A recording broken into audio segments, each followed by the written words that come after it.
गोलू एक चंचल, प्यारा और मस्त मौला बकरी का बच्चा था। वह हर समय अपनी माँ के इर्द गिर्द घूमता रहता।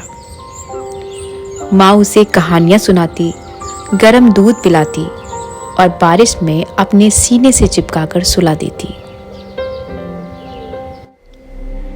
एक दिन गांव में अचानक जंगल की आग लग गई। अफरा तफरी मच गई। गोलू की माँ ने उसे पेड़ की खोखल में छिपा दिया, लेकिन खुद वापस नहीं लौटी। गोलू जब बाहर आया, उसकी माँ नहीं थी। गोलू का दिल टूट गया। वह किसी से नहीं बोलता, खेलता नहीं, दूध नहीं पीता। कुछ महीनों बाद गोलू के पापा ने एक दूसरी बकरी झुमकी से विवाह कर लिया। वह शांत, समझदार लेकिन बहुत सादी थी। गोलू उसे देखता लेकिन पास नहीं आता। गांव की बिल्लीन मौसी कान भरती। ये झुमकी सौतेली है, बच्चों का क्या भरोसा। गोलू और दूर हो गया। झुमकी ने हार नहीं मानी।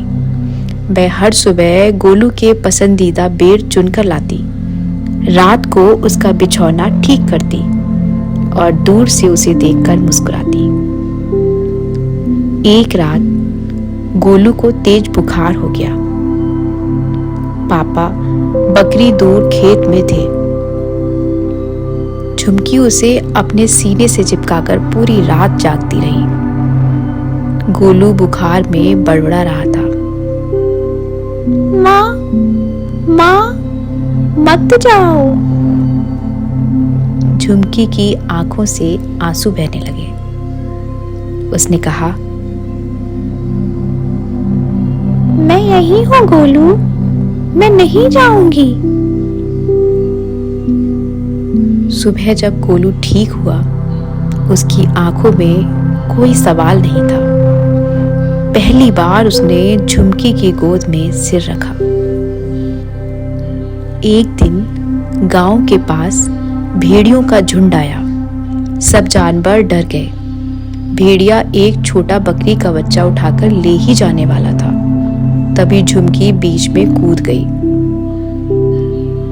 मुझे ले जाओ, पर बच्चे को छोड़ दो।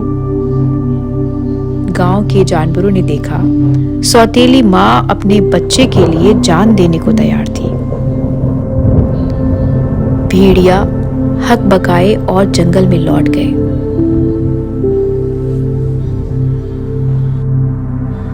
अब गांव के सब जानवर झुमकी को सौतेली नहीं कहते। वह गोलू की माँ बन गई थी। गोलू अब दिन भर उसके साथ रहता। कभी उसका कान खींचता, कभी उसकी पीठ पर चढ़ जाता।